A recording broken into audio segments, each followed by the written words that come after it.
Salve Maria, nós estamos reunidos em nome do Pai, do Filho e do Espírito Santo. Amém. Vinde Espírito Santo, vinde por meio da poderosa intercessão do Imaculado Coração de Maria, vossa amadíssima esposa. Vinde Espírito Santo, vinde por meio da poderosa intercessão do Imaculado Coração de Maria, vossa amadíssima esposa. Vinde Espírito Santo, vinde por meio da poderosa intercessão do Imaculado Coração de Maria, vossa amadíssima esposa. Sejam todos bem-vindos ao canal Consagra-te Brasil. Hoje nós iremos meditar o 5º capítulo do Tratado da Verdadeira Devoção. Este capítulo, ele vai dos parágrafos 135 até o número 182.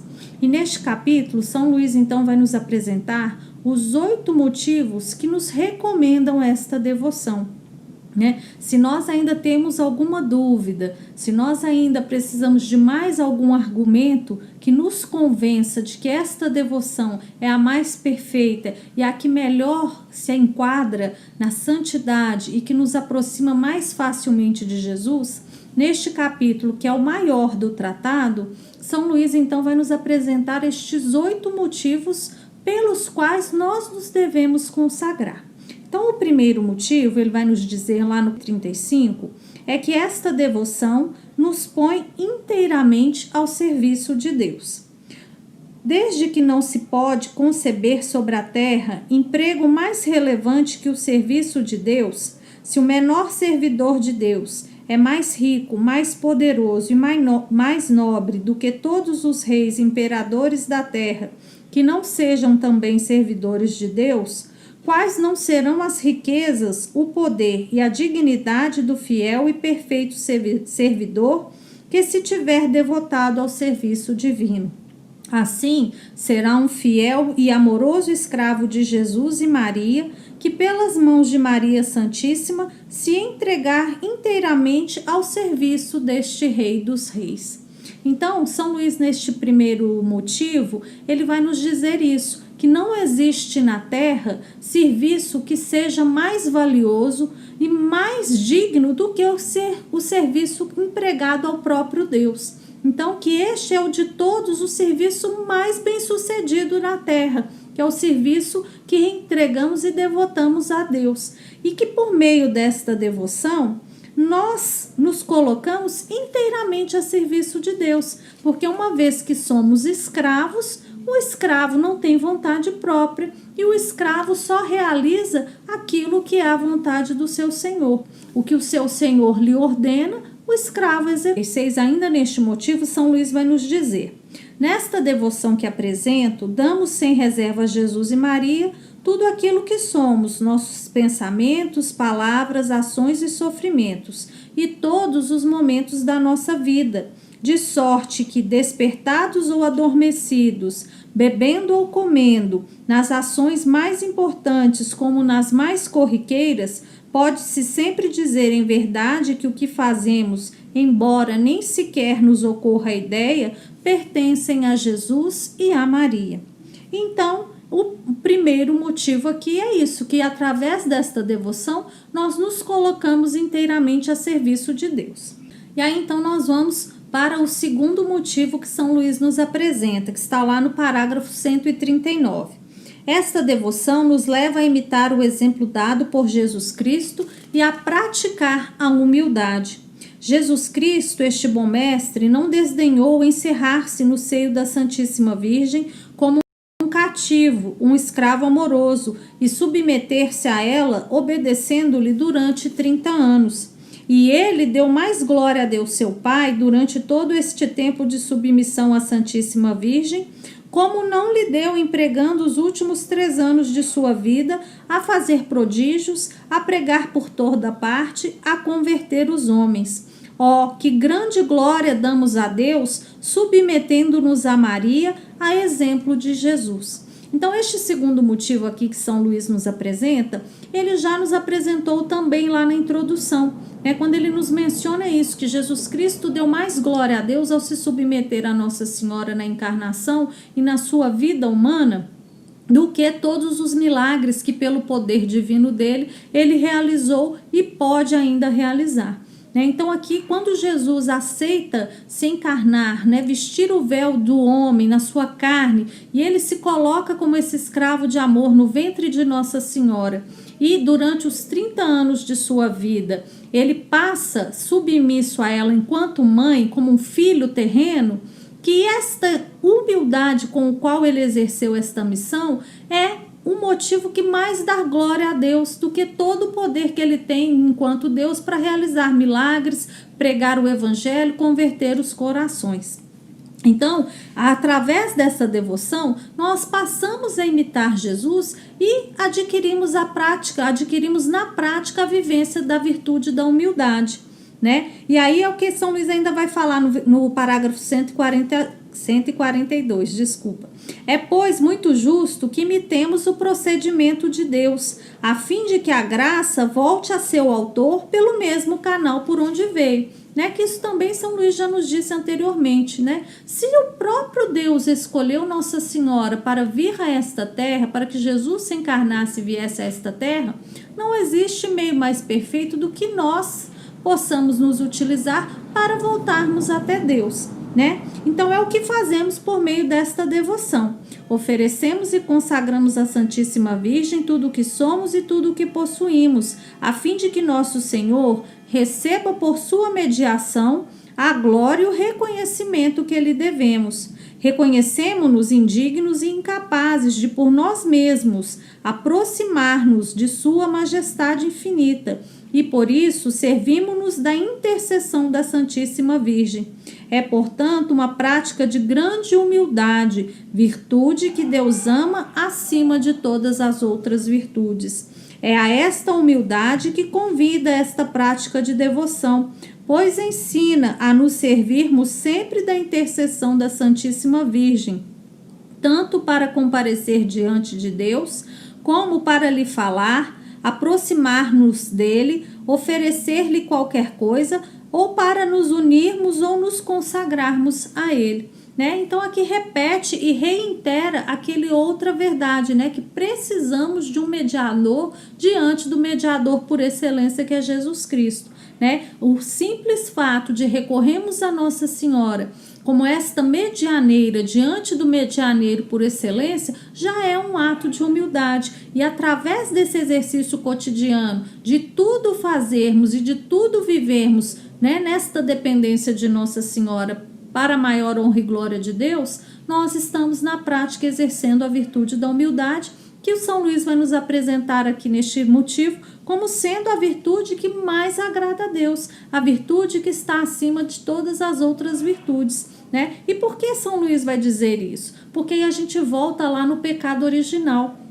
O que destrói então Satanás? Não foi a soberba de Satanás que fez a queda do homem, Satanás, na sua soberba de não querer servir a Jesus e a sua criatura principal, a sua imagem e semelhança, que era a humanidade, Satanás, na sua soberba, então, afronta a Deus, corrompendo o homem, a sua obra-prima de criação.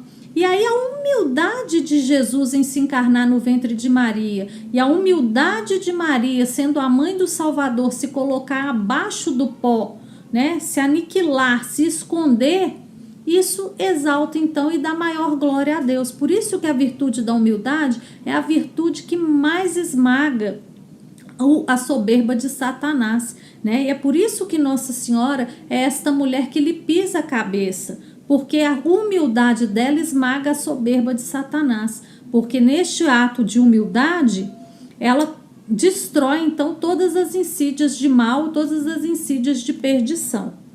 Então vamos para o parágrafo 144, onde São Luís nos apresentará o terceiro motivo. Então, esta devoção nos proporciona as boas graças da Santíssima Virgem. A Santíssima Virgem, vendo que alguém se lhe entrega inteiramente, entrega-se também inteiramente e de um modo inefável a quem tudo lhe dá. Ela faz imergir no abismo de suas graças, reveste-o de seus merecimentos, dá-lhe o apoio de seu poder, ilumina-o com sua luz, abrasa-o de seu amor, comunica-lhe suas virtudes, sua humildade, sua fé, sua pureza. É isto que produz na alma fiel uma grande confiança em Nossa Senhora. Né? Então aqui o que São Luís está nos dizendo?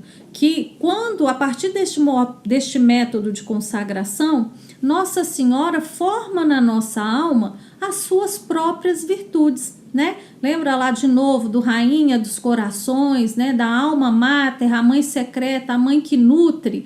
Então este é o papel de Nossa Senhora. Então ela sendo o nosso espelho, né? Nós olhamos para Nossa Senhora e ela é aquela que é o modelo perfeito para o qual a gente precisa seguir e se espelhar. Ela forma em nós também, do outro lado oposto do espelho, as virtudes dela. Ela reflete na nossa alma a sua pureza, a sua santidade, a sua humildade, a sua caridade, a sua obediência, o seu silêncio. E aí, quanto mais, né, a alma se abre nessa intimidade com Nossa Senhora, mais Nossa Senhora vai formando as suas próprias virtudes na alma dos seus filhos e filhas consagrados. E aí, ainda dentro desta questão, deste motivo, né, que São Luís vai nos dizer que ela forma em nós as suas virtudes, São Luís vai nos apresentar uma característica também na contramão, quando nos apresentamos diante de Deus. Que aí ele vai dizer: Maria purifica nossas boas obras, embelezando-as e as torna aceitáveis a seu Filho. Então, da mesma forma que ela, né, deseja formar em nós, deseja transmitir a cada um de nós as suas virtudes, na mão inversa, quando nós queremos nos dirigir a Jesus, a Deus Pai ou ao Espírito Santo, Nossa Senhora, sabendo que somos seres corruptíveis, seres manchados com o pecado original e os pecados passados e atuais, o que ela faz? As nossas boas obras, ainda que sejam boas obras, são ainda manchadas com esse traço de pecado, com esse traço de maldade. Nós vimos isso também, que é preciso conhecer o traço de maldade em nós para que a gente possa mortificá-los e assim progredir na santidade. Então, mesmo que eu me decida pelo caminho da santidade, a minha alma, pelo traço do pecado original e da mancha dos pecados atuais, ela torna ainda as minhas boas obras manchadas e indignas de serem entregues nas mãos de Jesus. Então, que Nossa Senhora, como esta mãe, como esta rainha zelosa, antes dela entregar a Jesus aquelas nossas boas obras, ela as purifica e as embeleza para que aquelas obras sejam dignas de serem ofertadas à Trindade Santa. E aí aqui que ele vai dizer: esta bondosa mãe purifica, embeleza e torna aceitáveis a seu Filho todas as nossas boas obras. Elas purifica de toda mancha de amor próprio e do apego imperceptível à criatura. Ela embeleza nossas boas ações, ornando-as com os seus méritos e as suas virtudes. E aqui ele até dá um exemplo, né, de uma rainha lá, do rei, do camponês, que o camponês quer ofertar uma maçã para o rei, porque era a única coisa que ele tinha para ofertar para aquele rei era uma maçã, mas a maçã era uma coisa muito simples para se ofertar a um rei. Então, que o rei poderia ficar ofendido com aquilo. Então, o que ele faz? Ele vai até a rainha, oferece a maçã para a rainha, para que a rainha entregue ao rei aquela maçã. E a rainha, como é toda sábia, como ela é toda amável para com seus súditos, o que ela faz? Conhecendo a miséria daquele camponês, conhecendo que ele não tinha nada além daquela maçã para ofertar, o que ela faz? Ela pega aquela simples maçã e coloca aquela maçã do camponês num prato de ouro lindíssimo. E aí ela mesma então vai e oferece a maçã ao rei. Então, quando ela se aproxima do rei com aquela maçã oferecida naquele prato de ouro, o rei não olha nem para a maçã nem para o prato de ouro. Ele olha para a rainha, a sua rainha, que está lhe oferecendo alguma coisa. E aí assim ela elevou a oferta do camponês de tal forma que o rei a aceitou com louvor, porque foi a sua rainha que lhe entregou aquela oferta. Então é isso que Nossa Senhora faz com as nossas boas obras, né? Ainda que boas obras, ainda que seja a única coisa que podemos oferecer, ela as embeleza, ela as purifica para apresentar dignamente a esta Trindade Santa, que é Pai, Filho e Espírito Santo.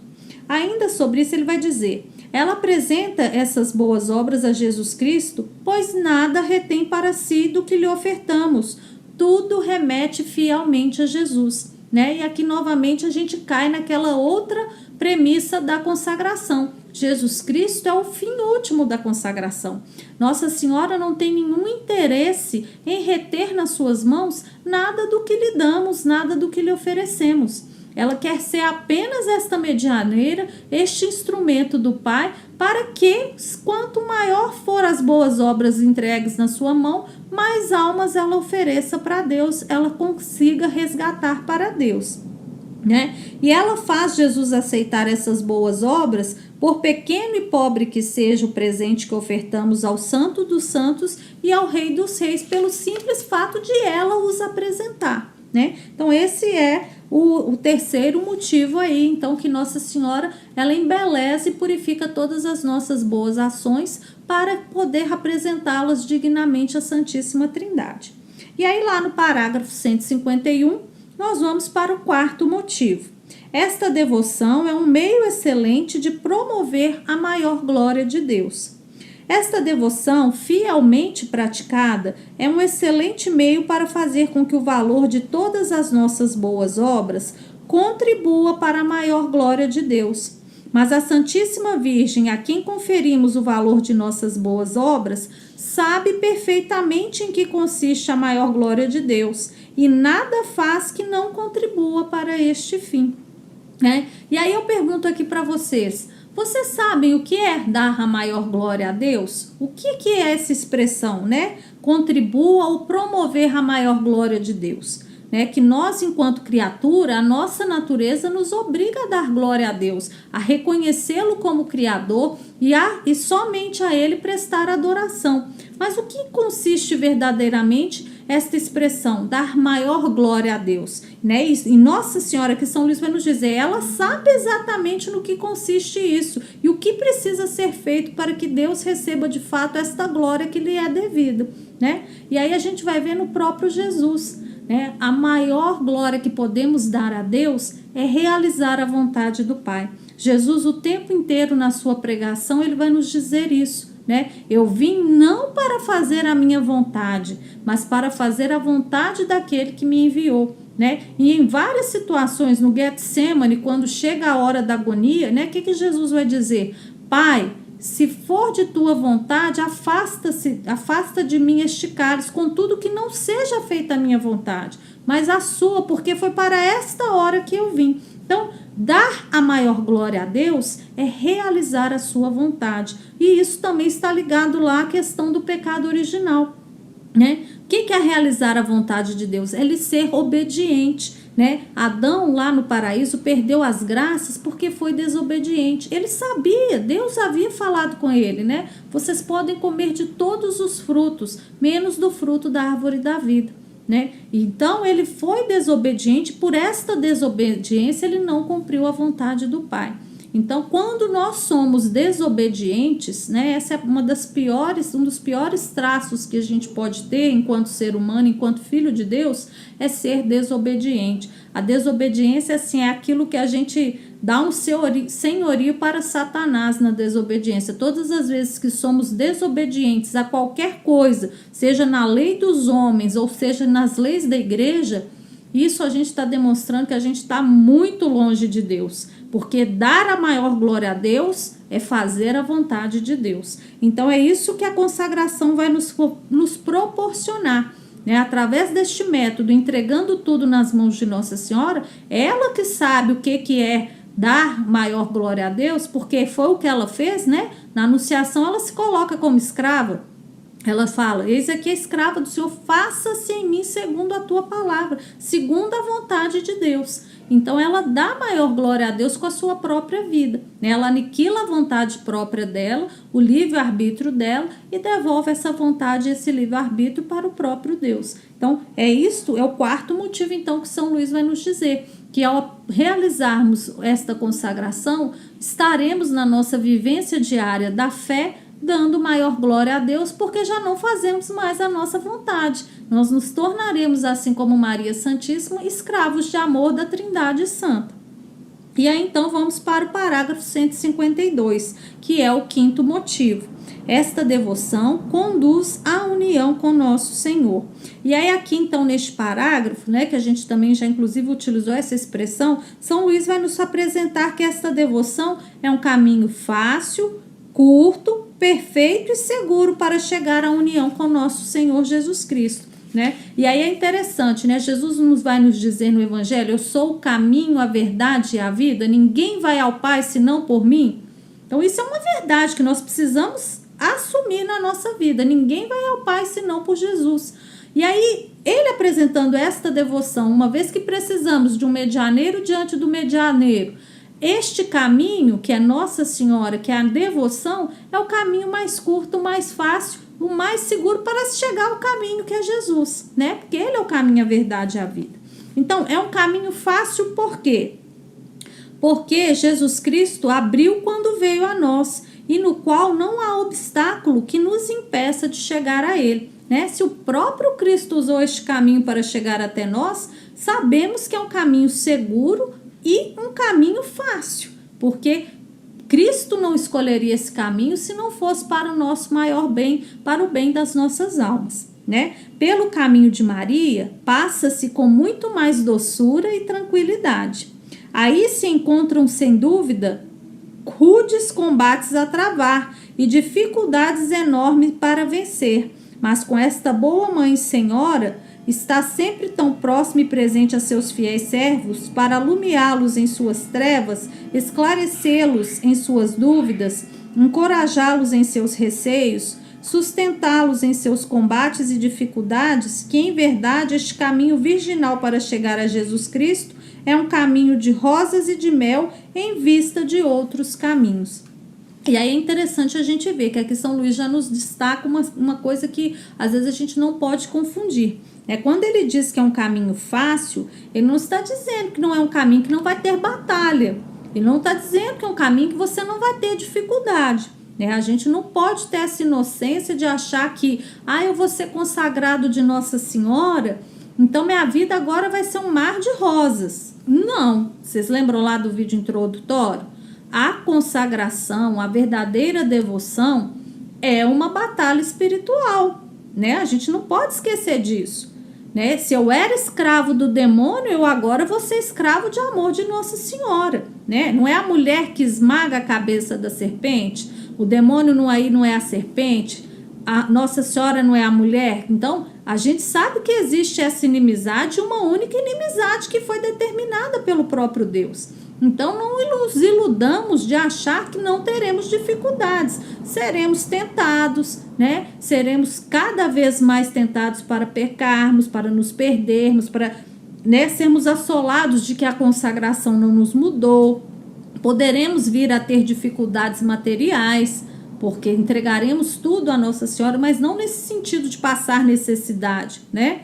Mas que para que Deus não permita, né? O que eu quero dizer assim, que tudo concorre para o bem daqueles que amam a Deus. Então, mesmo que passemos por dificuldades, mesmo que tenhamos problemas e batalhas a travar, com a certeza de que estamos do lado vencedor, né? Porque a gente sabe que o lado vencedor é o lado de Jesus, né? Então, se somos desse exército de Nossa Senhora, se nos colocamos como seus escravos, estamos do lado vencedor, mas temos aí uma batalha a travar. Mas, de toda forma, por piores que sejam as situações que venhamos a enfrentar na nossa vida após a consagração, este ainda será o melhor caminho, né? Que ele vai dizer aqui, é o caminho de rosas e de mel em vista dos outros caminhos, né? Se com Maria já é difícil, sem ela, vocês podem ter certeza que é muito mais difícil. Então, este é um caminho fácil. Então, ele vai depois esclarecer. É um caminho curto. É um caminho curto para encontrar Jesus Cristo, seja porque dele não nos extraviamos. Avançamos mais em pouco tempo de submissão e dependência a Maria do que em anos inteiros de vontade própria. Então, através da devoção a Nossa Senhora, desta consagração, no momento em que entramos nesta escola dela, onde ela forma em nossa alma as suas virtudes, este caminho é o caminho mais curto, porque com menos tempo ela nos alcança muito mais graças santificantes do que alcançaríamos com os nossos próprios méritos, com a nossa própria vontade.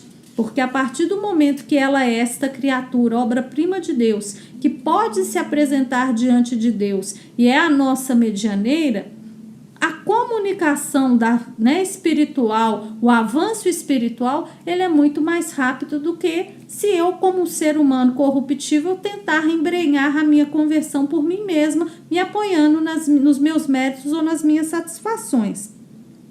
É no seio de Maria que os jovens envelhecem em luz, em santidade, em experiência e em sabedoria, e onde em poucos anos se atinge a plenitude da idade de Jesus Cristo. Então, através da devoção, é o caminho mais curto para se chegar a esta vida de santidade, a chegar ao próprio Cristo, que é a sabedoria encarnada. E aí ele ainda vai dizer, é um caminho perfeito. É um caminho perfeito para ir e unir-se a Jesus Cristo, pois Maria é a mais perfeita e a mais santa das criaturas. E Jesus Cristo, que veio perfeitamente a nós, não tomou outro caminho em sua grande e admirável viagem.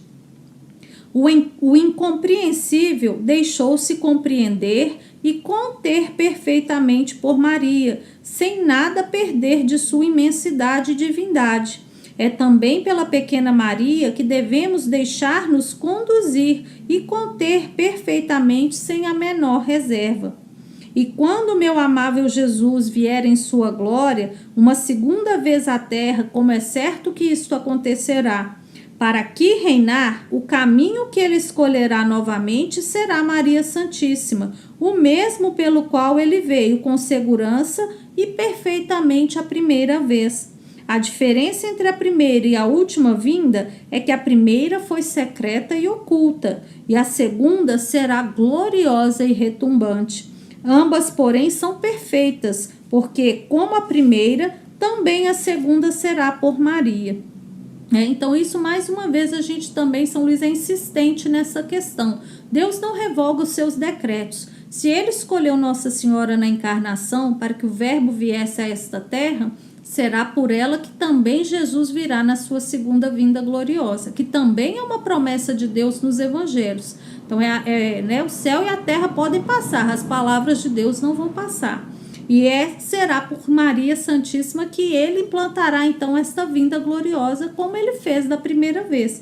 Com diferença, que agora não será mais oculto e secreto, mas será de forma gloriosa e retumbante. E a gente vai entender isso até pela mensagem de Fátima. Quando Nossa Senhora aparece aos 3 pastorinhos em Fátima, o que ela vai dizer? Que ela vem implantar aí um reino, ela vai formar o seu exército no silêncio, no escondimento. Por quê? Porque no fim o Imaculado Coração dela triunfará. E aí São Luís também vai dizer isso aqui. Antes da vinda do reino de Cristo, virá o reino de Maria. É por isso que cada vez mais, quanto mais pessoas tomarem esta consciência da necessidade da consagração à Virgem Santíssima, porque nos consagrando a ela, estamos nos consagrando verdadeiramente a Jesus, mais rápido, esta terra vai se purificando, porque todos estaremos buscando por esta vida de santidade. Em todos nós consagrados, Maria estará formando as suas virtudes, e assim esta terra vai se tornando digna para que Jesus possa vir na sua glória, e implantar verdadeiramente o seu reino de justiça, o seu reino de paz, o seu reino de amor e misericórdia. E é então um caminho seguro, ainda dentro do quinto motivo, quinto motivo ou sexto? Deixa eu confirmar aqui. Dentro do quinto motivo. Esta devoção é um caminho seguro, porque esta prática não é nova, é tão antiga que não se pode determinar-lhe com toda a precisão os seus começos.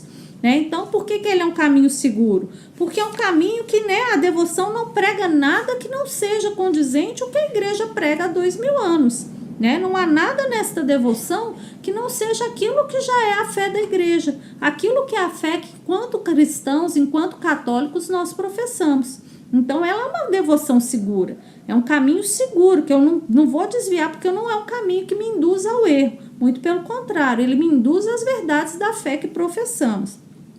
Esta devoção é um meio seguro para ir a Jesus Cristo porque pertence à Santíssima Virgem e lhe é próprio conduzir-nos a Jesus, como compete a Jesus Cristo conduzir-nos ao Pai Celestial. Seria possível que aquela que tem sido cheia e superabundante de graças e tão unida e transformada em Deus, a ponto de ele encarnar-se nela, impedisse uma alma de ficar perfeitamente unida a Deus? Uma contradição, né? Se o próprio Deus se encarna a Nossa Senhora e ela não retém nada nas suas mãos, ela vai impedir alguém de se unir verdadeiramente a Deus? Não, este também é o maior desejo dela. Ela quer que seus filhos se unam a Jesus como ela é unida a ele, né? Então ela melhor do que ninguém sabe exatamente o que é preciso fazer para que essa união de amor, essa união universal e completa se realize em cada uma de seus fiéis. Quem quiser o fruto bem maduro e formado, deve ter a árvore que o produz. Quem quer possuir o fruto da vida, Jesus Cristo, deve ter a árvore da vida, que é Maria. Quem quiser ter em si a operação do Espírito Santo, deve ter sua esposa fiel e inseparável, Maria Santíssima, que o torna fértil e fecundo, como já dissemos anteriormente. Persuadi-vos, portanto, de que quanto mais contemplardes Maria em vossas orações, meditações, ações e sofrimentos, tanto mais perfeitamente encontrareis Jesus Cristo. Onde está Maria, não entra o espírito maligno, e um dos sinais mais infalíveis de que se está sendo conduzido pelo bom Espírito, pelo Espírito Santo, é a circunstância de ser muito devoto de Maria, de pensar nela muitas vezes e de falar-lhe frequentemente. Assim como a respiração é sinal inconfundível de que o corpo não está morto, o pensamento assíduo e a invocação amorosa de Maria é um sinal certo de que a alma não está morta pelo pecado. E aqui então no parágrafo 168, São Luís vai fazer o resuminho, né, de tudo isso que ele nos apresentou no quinto motivo, que é um caminho curto, fácil, seguro. Ele vai dizer assim: é um caminho trilhado por Jesus Cristo, a sabedoria encarnada, nosso último chefe. Os fiéis que o trilharem não podem estar enganados. É um caminho fácil devido à plenitude da graça e da unção do Espírito Santo de que está cheio. Ninguém que marche neste caminho se cansa nem recua. É um caminho curto que em pouco tempo nos leva a Jesus Cristo. É um caminho perfeito onde não há lama, nem poeira, nem a menor sujeira do pecado. É, enfim, um caminho seguro que, de um modo reto e garantido, sem voltas para a direita ou para a esquerda, nos conduz a Jesus Cristo e à vida eterna. Então, este aí finaliza o quinto motivo que São Luís nos apresentou. E aí passamos no parágrafo 169 para o sexto motivo. Esta devoção dá uma grande liberdade interior. Esta prática de devoção dá às pessoas que a praticarem fielmente uma grande liberdade interior, que é a liberdade dos filhos de Deus. Jesus Cristo, visto que por esta devoção nos tornamos escravos de Jesus Cristo, consagrando-nos todo a Ele nesta condição. Este bom mestre, em recompensa do cativeiro por amor a que nos submetemos, tira primeiro à alma todo escrúpulo, toda dúvida, inquietação e temor servil, que a constrangem, escravizam e perturbam. Segundo, alarga o coração por uma santa confiança em Deus, fazendo-o considerá-lo como Pai. Terceiro, inspira-lhe um amor terno e filial. Felizes os fiéis escravos da Rainha do Céu, pois gozarão de verdadeira liberdade. E aí passamos para o número 171, que é o sétimo motivo. Nosso próximo alcança grandes bens desta devoção. O que pode ainda levar-nos a abraçar esta devoção são os grandes bens que por ela receberá nosso próximo. E aqui então São Luís vai nos falar o quê? Dessa questão, lembra lá do cofrinho, das nossas boas obras e que a gente entrega Nossa Senhora ao banco, que a gente viu no último vídeo, na última aula? Então, o nosso próximo, eles que são os que mais alcançam os méritos da nossa devoção, porque caso eles precisem, né, especialmente aqueles que não creem, aqueles que não buscam, que não adoram, que não amam, é para esses que Nossa Senhora vai buscar utilizar lá do nosso cofrinho, das nossas moedas, das nossas boas obras, para resgatar as almas dessas pessoas para Deus. Então, são os nossos próximos, né, as pessoas com as quais a gente convive, ou mesmo aquelas que a gente não faz ideia, em qualquer lugar do mundo, elas podem receber graças dos nossos méritos, das nossas satisfações, das nossas boas obras. E aí, o que São Luís ainda vai falar aqui, né? Ele vai dizer aqui ainda neste número: pois praticando-a, exercemos para com o nosso próximo a caridade de uma maneira eminente, já que lhe damos pelas mãos de Maria o que temos de mais caro, isto é, o valor satisfatório e meritório de todas as nossas boas obras, sem excetuar o menor dos bons pensamentos e o mais leve sofrimento. Consentimos em que tudo que adquirimos e que havemos de adquirir de satisfações, seja até na hora da morte, empregado conforme a vontade da Santíssima Virgem, à conversão dos pecadores ou à libertação das almas do purgatório. Não é isto amar perfeitamente o próximo? Não é este o verdadeiro discípulo de Jesus Cristo que se reconhece pela caridade? Para conhecer a excelência deste motivo, seria preciso conhecer o bem que é converter um pecador ou livrar uma alma do purgatório. Bem infinito, maior que criar o céu e a terra, pois que é dar a uma alma a posse de Deus. Isso aqui, gente, é muito lindo e muito sério, né? Se a gente tem consciência do que a consagração proporciona para as almas pecadoras e as almas que estão no purgatório, porque elas alcançam através dos nossos méritos, né, a sua salvação ou a sua assunção para o céu lá, então isso é a verdadeira caridade. Não existe caridade maior do que você desejar que o seu irmão seja salvo, não. Padre Paulo Ricardo vai dizer isso com muita propriedade, né? O gesto de maior caridade, de maior amor para com o meu próximo, é que eu querer que ele seja salvo. Isso é a verdadeira caridade, né? Às vezes não é nem tanto se preocupar com esmola, com coisas materiais. Às vezes a gente traduz a caridade muito nessa ajudazinha momentânea, né? Que isso também pode ser um gesto de caridade, mas a gente não pode simplificar a caridade nisso não, né? Doar uma roupa, uma cesta, dar um dinheiro para alguém que precisa, não. A verdadeira caridade para com o nosso próximo é desejar que ele seja salvo, é fazer o que estiver ao seu alcance para que o outro também experimente o amor de Deus, o outro se sinta filho de Deus e que o outro alcance essa posse de Deus aqui que São Luís vai nos dizer, né? Isso é maior do que criar o céu e a terra. Ele vai dizer isso aqui, né? Bem infinito maior que criar o céu e a terra, pois é que dar à alma a posse de Deus. Então este é o sétimo motivo, que ao nos consagrarmos conscientes e livremente, nossas boas obras vão ajudar almas que muito provavelmente não teriam nenhum contato com Jesus. E por esses méritos e essas satisfações, a gente oferece aquilo que há de mais precioso no mundo, que é o quê? A salvação da alma. É a pessoa se sentir amada por Deus e colher as graças da redenção que Jesus nos alcançou na sua paixão e ressurreição. E aí, então, São Luís vai para o parágrafo 173 nos apresentar o oitavo e último motivo deste capítulo.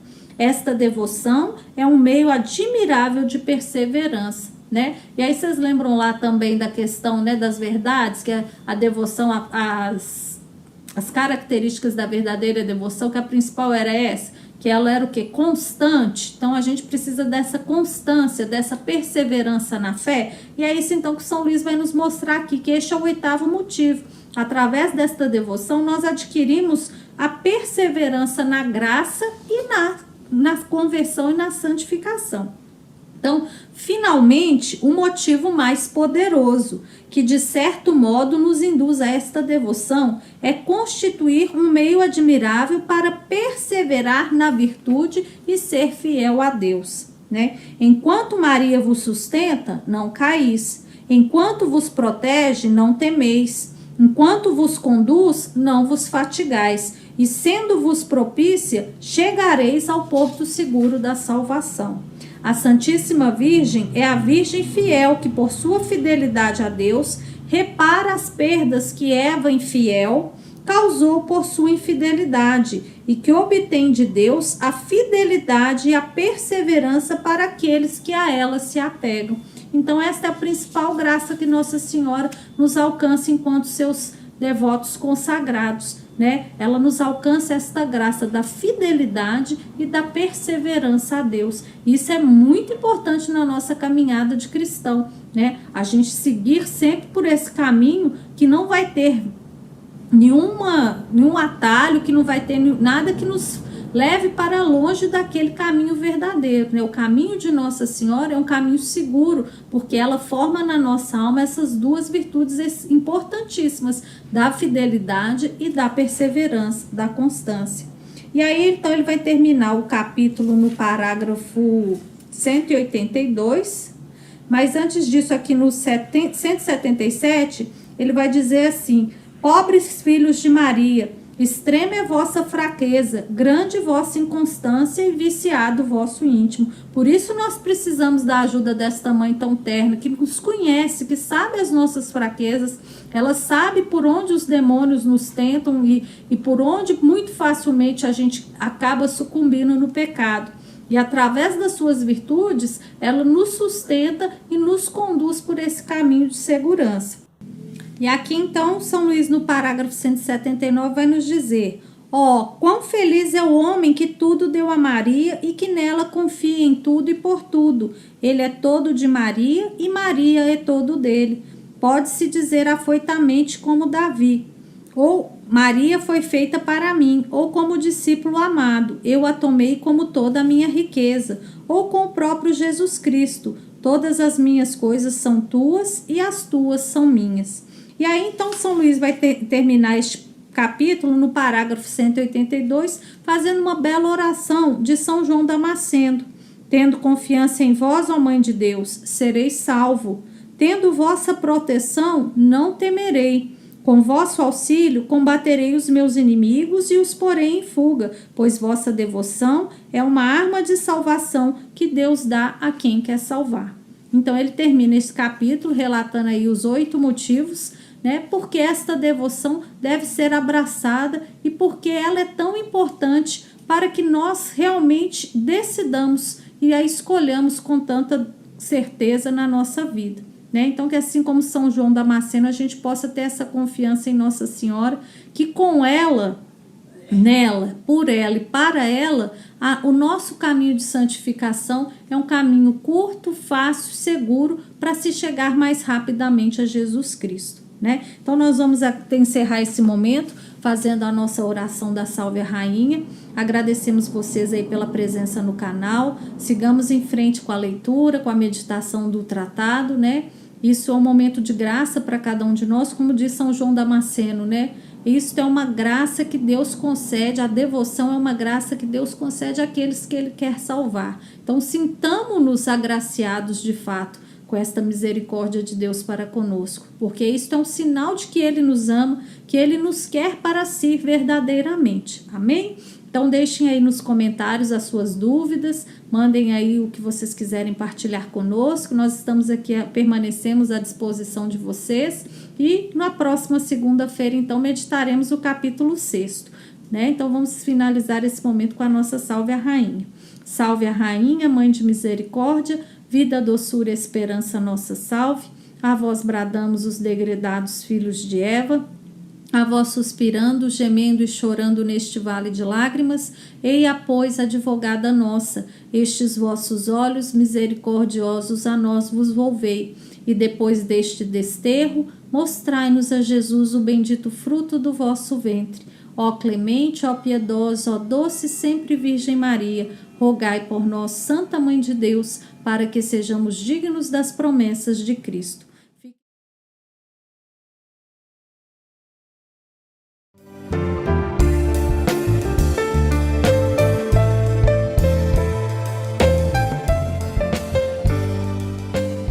Salve Maria, nós estamos reunidos em nome do Pai, do Filho e do Espírito Santo. Vinde Espírito Santo, vinde por meio da poderosa intercessão do Imaculado Coração de Maria, vossa amadíssima esposa. Vinde Espírito Santo, vinde por meio da poderosa intercessão do Imaculado Coração de Maria, vossa amadíssima esposa. Vinde Espírito Santo, vinde por meio da poderosa intercessão do Imaculado Coração de Maria, vossa amadíssima esposa. Feliz Páscoa, sejam todos bem-vindos ao canal Consagra-te Brasil. Hoje, segunda-feira, dia 2 de abril, nós estamos reunidos para meditar o 6º capítulo do Tratado da Verdadeira Devoção. Este capítulo consta dos parágrafos de número 183 ao número 212.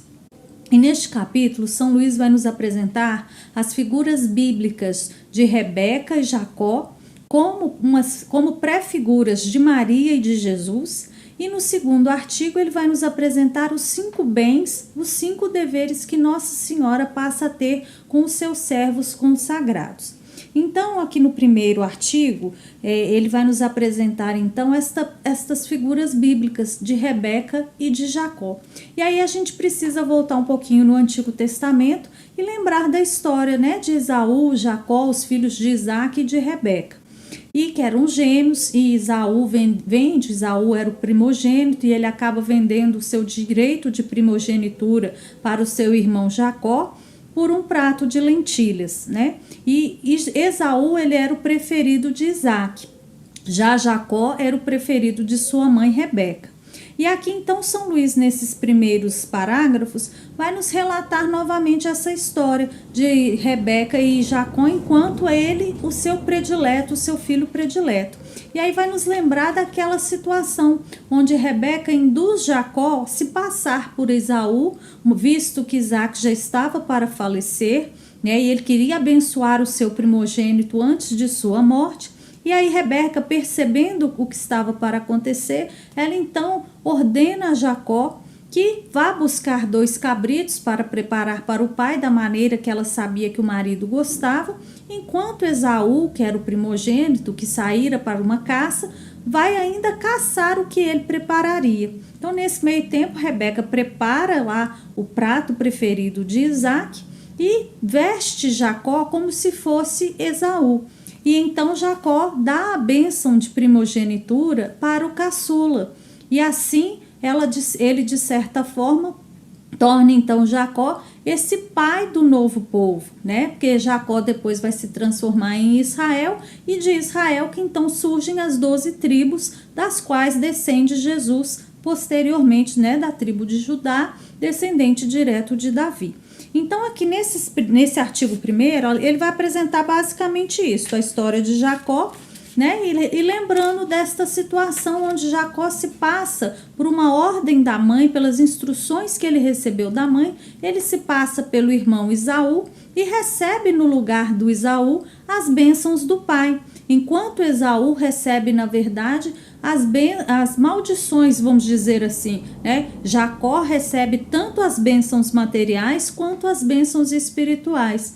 Já Esaú, quando chega para apresentar a sua iguaria, o filho mais novo, Jacó, já havia recebido a bênção do pai, e o pai não revoga, né? Ele de forma alguma revoga a bênção que ele havia dado para Jacó. Ele enxerga naquele ato a própria vontade de Deus, né? Então ele não revoga a bênção, ao contrário, ele dá uma bênção terrena para Esaú, mas dizendo que ele seria sujeito e submisso ao seu irmão Jacó. Então, dessa história, a gente já vai pular aí do parágrafo 183 para o parágrafo 185, que é onde São Luís então vai nos apresentar a interpretação destas figuras bíblicas. O que esta história da Bíblia, relatada lá na aliança, né, nas primeiras alianças de Deus com o povo hebreu, o que isto tem a ver com a devoção? Então, lá no parágrafo 185, que é o título Interpretação da História de Jacó, São Luís já vai nos dizer o que isto tem a ver, né? Então, Jacó é figura de Jesus Cristo e dos predestinados, enquanto Esaú é figura dos réprobos. O que essa palavra réprobo significa? Às vezes eu uso essa palavra aqui e muitos de vocês podem nem saber o que ela significa. né? Significa aqueles que foram reprovados, aqueles que não foram adquiridos em determinado papel, em determinado cargo, em determinada função. Aqueles que escolheram se revoltar ao invés de obedecer. Então é isso que esta palavra significa. Então, esta é a interpretação. Jacó, a figura de Jacó que recebe e que é obediente à sua mãe Rebeca, já é figura, né? Jacó de Jesus Cristo e Rebeca de Maria Santíssima. É por isso que São Luís vai nos trazer essas duas figuras bíblicas, para que a gente possa compreender a relação que nós, enquanto consagrados, devemos ter para com Nossa Senhora, a exemplo de Jacó teve para com a sua mãe Rebeca. E aí, então, no parágrafo ainda 185, ele vai fazer, então, essa associação. Se Jacó ele prefigura Cristo e os predestinados, Esaú prefigura os réprobos, né? Esses que não aceitaram o amor e a misericórdia de Deus. E aí, quando ele usa esse termo predestinados, é também importante a gente entender isso. Por quê? Porque a salvação, Jesus nos alcançou, ele alcançou para todos, mas nós, pelo nosso livre-arbítrio, nós temos o direito de conduzir a nossa vida do jeito que achamos melhor. Mas cada escolha nossa, cada atitude tem um preço, tem uma consequência, né? Para toda ação existe uma reação, para todo ato existe uma consequência. Então, somos predestinados porque podemos, de certa forma, renegar a salvação que Cristo nos alcançou na sua cruz. Então é por isso que usa esse termo, todos somos destino, existe destino? Nós católicos não acreditamos nisso, né? Nós acreditamos nesta predestinação. Deus quer o bem de todos os seus filhos, mas por sermos livres e por termos esse poder de escolha, nós podemos conduzir a nossa vida para o bem ou para o mal. E é aí que reside a nossa grande responsabilidade. Por isso é que São Luís vai nos dizer que este termo, né, a figura de Jacó, representa Jesus Cristo e os predestinados, aqueles que acolhem a vontade de Deus, que acolhem o sangue que Jesus derramou, aqueles que se fazem seus seguidores, são estes predestinados que na glória alcançam, né, que no retorno glorioso de Jesus alcançarão também a vitória e essa destinação à vida eterna. Então, ele vai apresentar para a gente Esaú como esta figura dos réprobos. Então, ele vai dizer assim, no parágrafo 186, a conduta dos réprobos é a seguinte: todos os dias fiam-se em suas forças e indústria nos negócios temporais. São muito fortes, muito hábeis e esclarecidos para as coisas da terra, mas extremamente fracos e ignorantes nas coisas do céu. Não se demoram ou se demoram muito pouco em sua própria casa.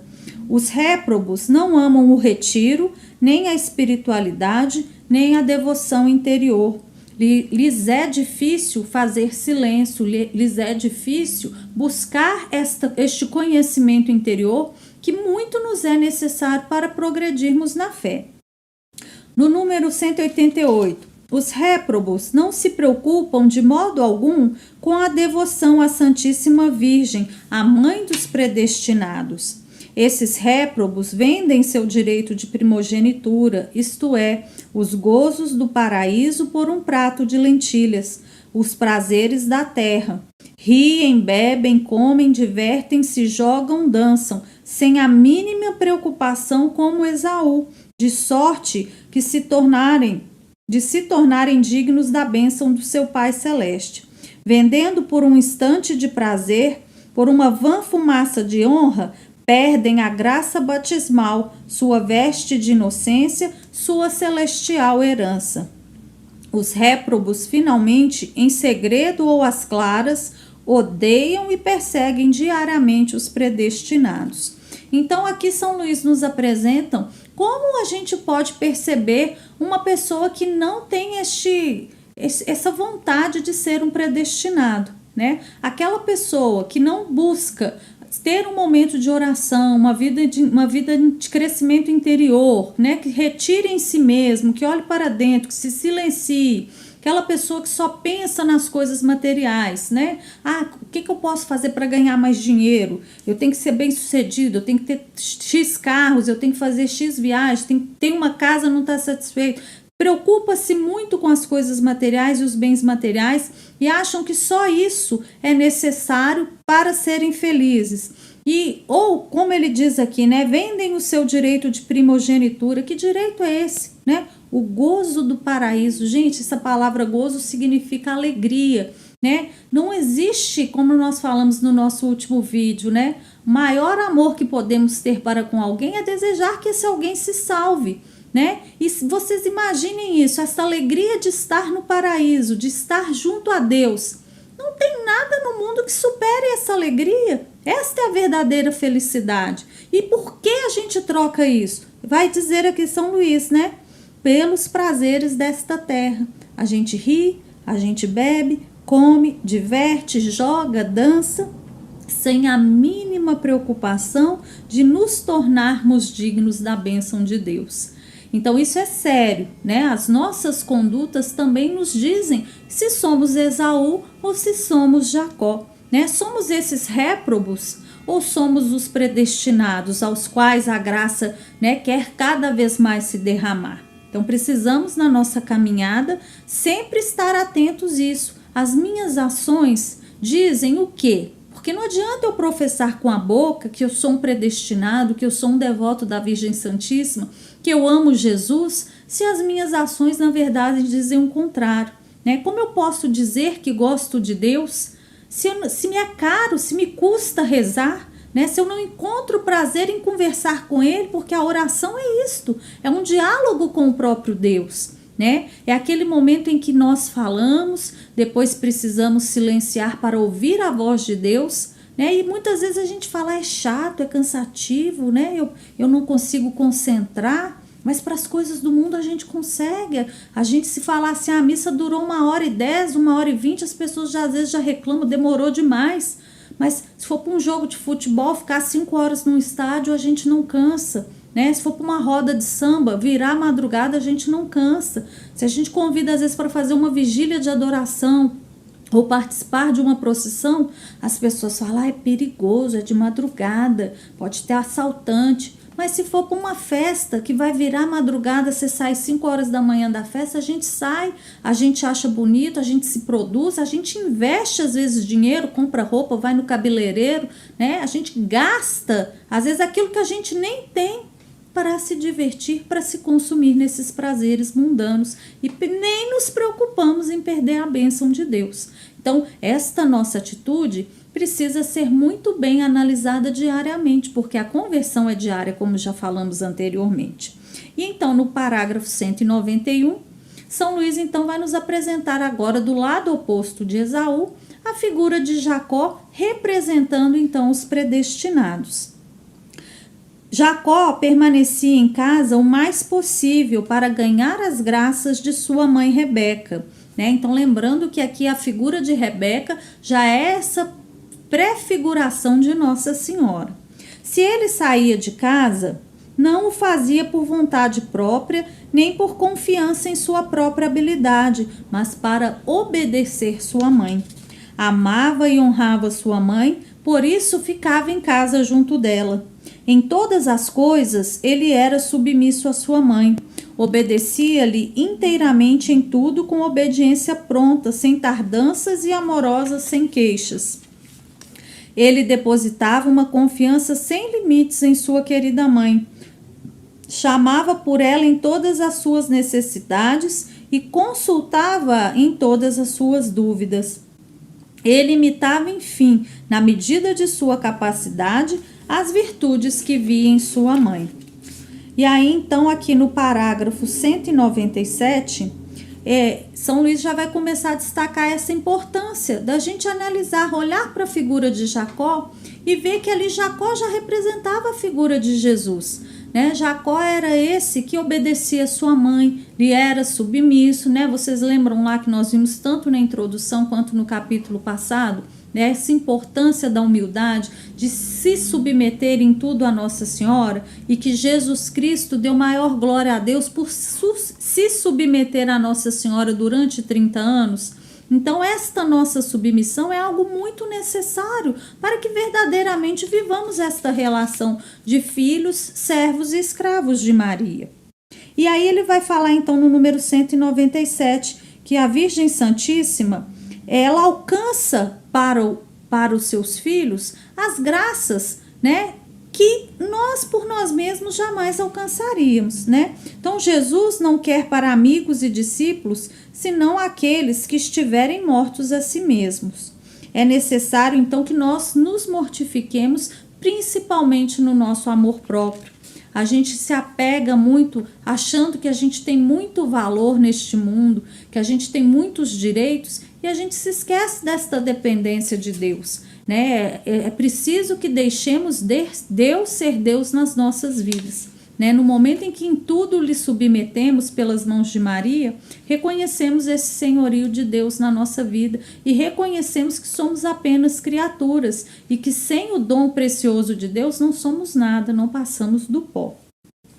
Não é o que farão as pessoas predestinadas que apreciarão e praticarão a consagração perfeita a Jesus pelas mãos de Maria, como lhes ensinamos para testemunhar a Jesus e Maria um amor efetivo e corajoso? Os predestinados são submissos e obedientes à Santíssima Virgem, como a sua boa mãe, a exemplo de Jesus Cristo, que dedicou 30 anos a glorificar a Deus seu Pai por uma perfeita e inteira submissão à sua Mãe Santíssima. E aí ele cita, inclusive, né, aquele milagre lá nas bodas de Caná. Ele vai dar esse exemplo, que nós consagrados, nós que nos tornamos escravos de Nossa Senhora, quando lhe somos submissos, nós estamos sendo aqueles servos da boda de Caná. Né? Quando Nossa Senhora se dirige a eles, né, ela viu que havia faltado o vinho, e aí ela pede para Jesus interceder por aquele casal, e aí Jesus vai dizer para ela que a hora ainda não havia chegado, mas ela, na confiança de que Jesus lhe atenderia o seu pedido, ela se dirige então aos servos e fala o quê? Fazei tudo o que ele vos disser. E assim é conosco, seus consagrados, né? Ela quer que façamos tudo aquilo que Jesus quer. Ela não quer nada para si, ela não tem nem vontade própria, porque ela sabe que dar a maior glória de Deus é fazer a vontade de Deus. Os predestinados têm uma grande confiança na bondade e no poder da Santíssima Virgem. E, finalmente, os predestinados mantêm-se nos caminhos da Santíssima Virgem, pois a imitam, e nisto eles são verdadeiramente felizes e devotos, trazendo assim um sinal infalível de sua predestinação, porque jamais se perdeu algum dos meus servos que durante a vida tenha me imitado fielmente as minhas virtudes. Então, esse papel de Nossa Senhora, né, como este espelho a qual nós devemos olhar a todo momento, né, e é um espelho em que olhamos, mas não nos vemos. A gente vê a figura de Nossa Senhora, as suas virtudes, a sua obediência, o seu silêncio, e imitando, a contemplando, nós também vamos sendo moldados e vamos nos transformando naquilo que Nossa Senhora é para Deus, com as graças que ela mesma nos alcança. E aí, então, a gente parte para o parágrafo 201, que já entramos no artigo 2º deste capítulo, que é onde São Luís vai nos apresentar os 5 deveres, né, as 5 graças, os 5 bens que Nossa Senhora nos passa a dever. É como se no momento em que nós nos consagramos a ela, ela passa a ter um certo dever também para conosco, pois passamos a ser os seus bens, né? Tornamos para ela uma posse. Então, ela passa a ter uma responsabilidade sobre esses que se entregam a ela. E aí é nisso que São Luís, então, vai apresentar quais são essas responsabilidades, que são grandes bens, são grandes graças que ela nos alcança pelo simples fato de passar a ter responsabilidade sobre as nossas vidas. Então, lá no primeiro motivo, né? O primeiro bem, ela ama os seus consagrados, os seus devotos, né? Eu amo aqueles que me amam. Ela os ama primeiro porque é sua verdadeira mãe. Segundo, ela os ama por reconhecimento. E terceiro, ela os ama porque, sendo predestinados, Deus os ama. Quarto, ela os ama porque eles se lhe consagraram e porque são sua partilha e sua herança. Ela espreita, como Rebeca, as ocasiões favoráveis de lhes proporcionar algum bem e de os engrandecer e de os enriquecer com as graças de Deus. Ela lhes dá bons conselhos, como Rebeca deu a Jacó. Meu filho, segue meus conselhos. Seu corpo e sua asa. E entre outros conselhos, ela lhe sugere levar 2 cabritos, isto é, seu corpo e sua alma, e de lhes consagrar para que ela prepare um manjar agradável a Deus. Quando lhe levamos e consagramos nosso corpo e nossa alma com tudo que deles depende, sem nada excetuar, que faz esta boa mãe? Ela mata os cabritos, 2 cabritos aqui, que é o nosso corpo e a nossa alma, né? São Luís já está fazendo esta analogia lá da cena bíblica. Então, Nossa Senhora faz o quê? Quando nós lhe entregamos esses 2 cabritos, que é o nosso corpo e a nossa alma, o que ela vai fazer com isso? Ela mata os 2 cabritos, tirando-lhes a vida do velho Adão. Escorcha-os, despoja-os da pele natural, das inclinações naturais, do amor próprio, da vontade própria e de todo apego à criatura.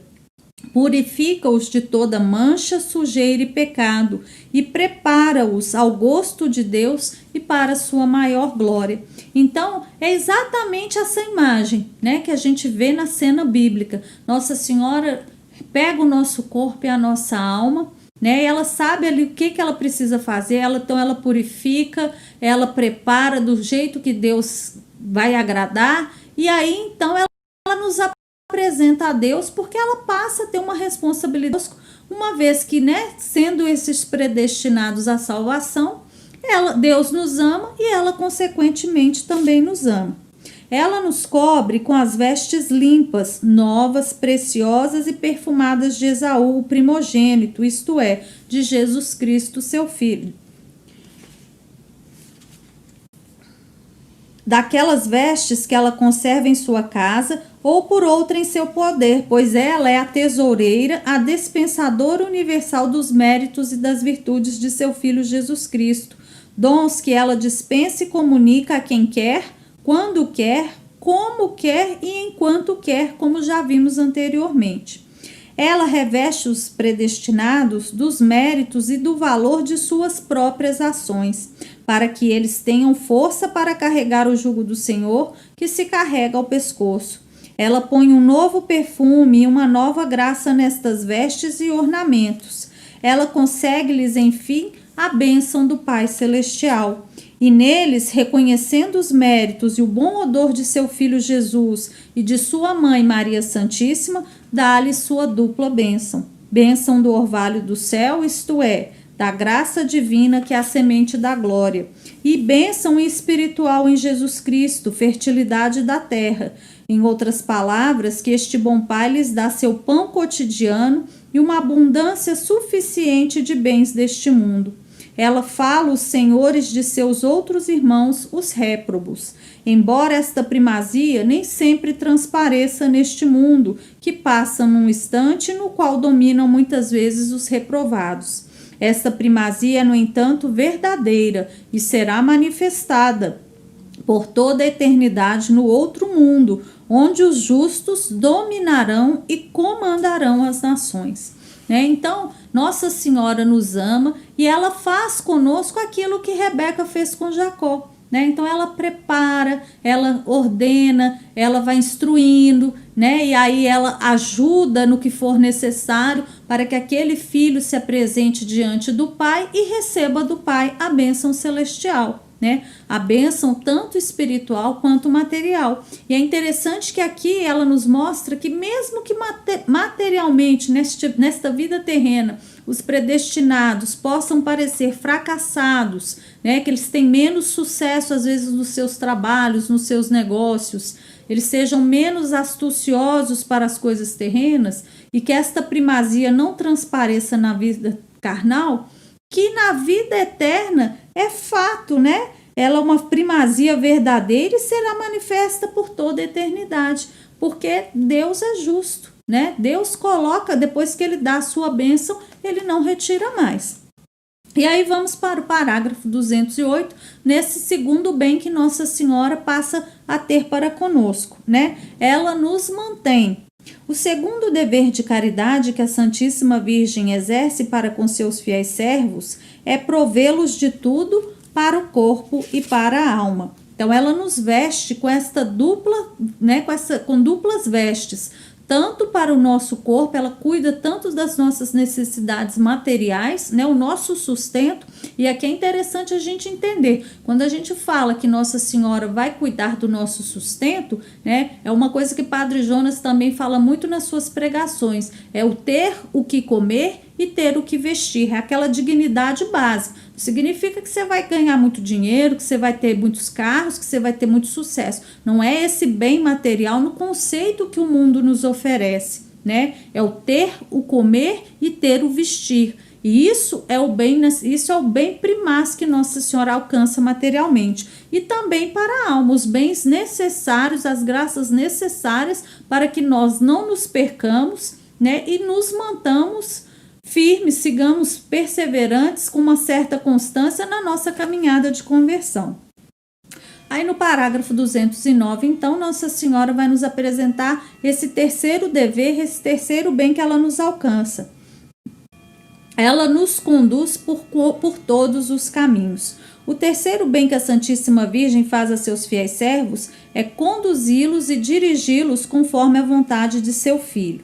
No parágrafo 210, o quarto motivo. Ela nos defende e nos protege. O quarto favor que a Santíssima Virgem presta a seus filhos e fiéis servos é defendê-los e protegê-los de seus inimigos. Maria, a Mãe misericordiosa dos predestinados, abriga-os sobre as asas de sua proteção como uma galinha aos pintinhos. Ela lhes fala, abaixa-se até eles, é condescendente para com suas fraquezas, protege-os contra as garras do gavião e do abutre, acompanha-os como um exército em linha de batalha. Pode um homem, garantido por um exército de 100.000 soldados, ter receio de seus inimigos? Menos ainda há de recear um servo fiel de Maria, rodeado que está da proteção e da força de sua Santíssima Mãe. Esta mãe e princesa poderosa enviaria antes batalhões de milhares de anjos em socorro de um só de seus servos, para que se não dissesse que um servo fiel de Maria, que a ela se consagrou, sucumbiu à malícia, ao número e à força de um inimigo. Então Maria, ela nos protege contra todas as insídias dos demônios. Lembra que no capítulo passado a gente viu que onde está Maria, o maligno não entra? Porque Satanás tem pavor de Nossa Senhora. Ela é assim, é a causa da queda dele. Claro que Jesus Cristo, ao aceitar morrer na cruz, ele paga o preço definitivo pela nossa queda. Mas em termos humanos, Maria é a pessoa, né, a mulher que esmaga Satanás. Então ele tem pavor, tem ódio de Nossa Senhora. Então onde Nossa Senhora está, Satanás não chega, né? Porque se a gente viu que o Espírito Santo só age nas almas que ele encontra Nossa Senhora, onde está Maria, consequentemente está o Espírito Santo e está Jesus, visto que Maria nem existiria se ela não existisse em Jesus, porque o coração dela e de Jesus é quase que um mesmo coração. Ela só pensa e faz e deseja aquilo que Jesus pensa, faz e deseja. Então, onde Maria está é sinal realmente, verdadeiramente de salvação. E, enfim, o quinto motivo que São Luís vai nos apresentar, o maior bem, ela intercede por seus fiéis consagrados. O quinto, enfim, e o maior bem que a amabilíssima Maria proporciona a seus fiéis devotos é interceder por eles junto de seu Filho, apaziguá-lo por suas preces, uni-los a eles por um forte elo e para ele os conservar. Além disso, Maria Santíssima lhes obtém a bênção do Pai Celestial e a união com Jesus Cristo, e mais, conserva-os em Jesus Cristo e Jesus Cristo neles. Ela os guarda e por eles vela constantemente, para que não percam a graça de Deus e não caiam nas armadilhas dos inimigos. Então, São Luís termina o capítulo 6 neste parágrafo 212, nos apresentando então estas duas realidades, né? A prefiguração de Nossa Senhora e Jesus nas pessoas bíblicas de Rebeca e de Jacó, e no segundo artigo, então, estes 5 bens, estas 5 graças ou estes 5 deveres, a Senhora passa a ter com cada um de nós após a consagração, porque nos tornamos a sua herança, né? Verdadeiramente a sua posse. E aí São Luís então termina este capítulo aqui.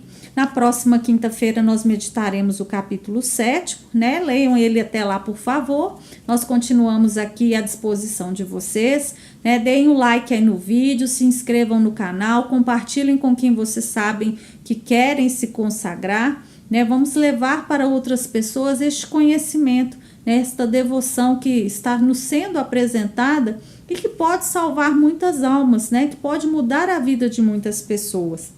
E que sigamos então firmes aí na nossa reta final da leitura do tratado, porque na próxima semana já iniciaremos os exercícios espirituais preparatórios para a nossa consagração.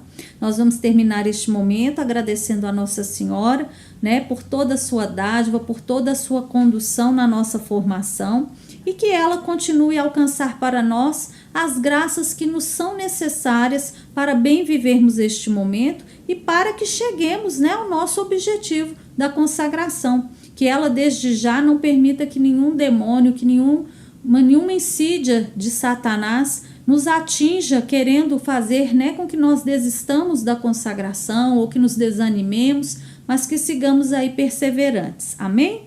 Salve a Rainha, Mãe de Misericórdia, vida, doçura, esperança nossa salve.